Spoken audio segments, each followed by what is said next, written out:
গ্রাম থেকে আনা কবিতরের মাংস রান্না করব। মিনিমাম এটা 1.5 থেকে 2 মাস আগের ভিডিও। আসসালামু আলাইকুম, আপনারা সকলে কেমন আছেন? আশা করি সকলে অনেক ভালো আছেন। আজকে কিছু গল্প আপনাদের সঙ্গে শেয়ার করব। তো তার আগে প্রথমে আমি লতিটা মাখিয়ে বসিয়ে দিই। এখানে দেশি লতি আছে, প্রায় আধা কেজির উপরে হবে। তো অনেক কষ্ট করে বেছেছি, প্রায় ঘন্টা দেড়েক হবে। তো ভালোভাবে বেছে কুটে ধুয়ে রান্নার জন্য বসিয়ে দিয়েছি।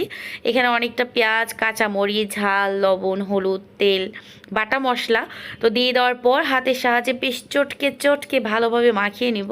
আর চিংড়ি মাছ দিয়ে অবশ্যই রান্না করব, কারণ লতি হলো চিংড়ি মাছের জন্য একদম পারফেক্ট একটা মাছ। খুবই মজা লাগে লতি দিয়ে চিংড়ি। আর আমার তো চিংড়ি মাছ অনেক বেশি পছন্দ।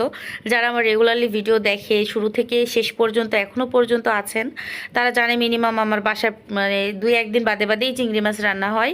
অনেক সময় রেগুলারলি রান্না হয়, কারণ চিংড়ি মাছ আমার এত বেশি পছন্দ। এবং আমি ছোটোর থেকে আমি চিংড়ি মাছ খুব বেশি পছন্দ করি।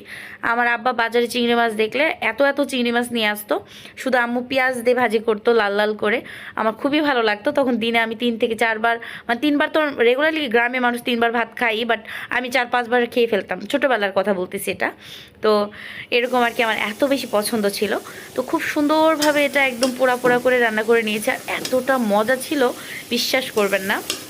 আমার এখনই মুখে পানি চলে আসছে লতি রান্না দেখে। মিনিমাম এটা অনেক দিনের আগের রান্না, এখন তো অনেক দিন ধরে খাওয়া হয় নাই।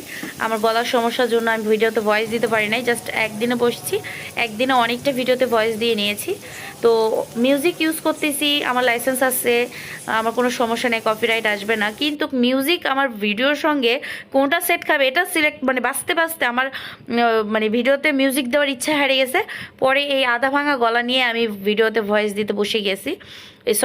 ভয়েস দিতে বসে গেছি। তো এই জন্য মিউজিক আর ব্যবহার করতেছি না। আর আরেক পাশে রান্না করব কবিতরের মাংস। কবিতরের মাংসর জন্য মশলা কষাচ্ছি আর আলু দিয়ে রান্না করব। যেহেতু খুবই কম মাংস, 2টা মাংস, 2টা কবিতরের বাচ্চা। তবুও কিন্তু কবিতরের বাচ্চার মাংস খুব একটা বেশি হয় না। তো আলু দিয়ে রান্না করলে, দেশি মুরগি, কবিতর এগুলো আলু দিয়ে রান্না করলে খারাপ লাগে না, ভালোই লাগে। তো খুব সুন্দরভাবে মশলাটা কষিয়ে নিয়ে মাংসগুলো দিয়ে দেওয়ার পর ভালোভাবে আরও কিছুক্ষণ কষিয়ে নিচ্ছি, একদম কাঁচা পানিটা শুকিয়ে যাওয়া পর্যন্ত ভালোভাবে ভেজে নিব। তারপরে আলু যেটা ভেজে রেখেছিলাম সেটাও দিয়ে দিব। দিয়ে দেওয়ার পর ভালোভাবে আরও কষিয়ে কষিয়ে রান্না করে নিচ্ছি। তারপরে একটু দিয়ে দিব সেদ্ধর পানি। তো সেদ্ধর পানিটা দিয়ে দেওয়ার পরও ভালোভাবে কষিয়ে নিচ্ছি। তো এটা আমার দেশ থেকে আনা অনেক দিনকার আগেকার কবিতর, সেটা কেটে বেছে আজকে রান্না করতেছি। আজকে বলে ভুল হবে, তো বললাম 2-3 মাস আগের রান্না। এটা আজকে শেয়ার করতেছি আপনাদের সঙ্গে। তো যাই হোক, এই খুব সুন্দরভাবে রান্নাটা একদম কমপ্লিট হয়ে আসছে। আমি টালা জিরা গুঁড়া দিয়ে নামিয়ে নিচ্ছি। আর এইদিকে আপনাদের ভাইয়া জানে যে আমার মুরগি পা অনেক বেশি পছন্দ ছিল একটা সময়, কিন্তু এখন বিশ্বাস করেন আমার আর ভালো লাগে না। কারণ আমি যত মুরগি, হাঁসের পা সব আমাকে একা খেতে হয়, কারণ কেউ খায় না। আর বাড়িতে যখন ছোটোবেলা ছিলাম আমরা 3 ভাই বোনেই খাইতাম, মাও খাইতো। এই জন্য কাড়াকাড়ি শুরু হয়ে যাইতো, কারণ একটা মুরগির তো 4টা পা হয় না, 2টা পা হয়। তখন 3 ভাই বোনে কী হবে, তখন মারামারি লাগতাম।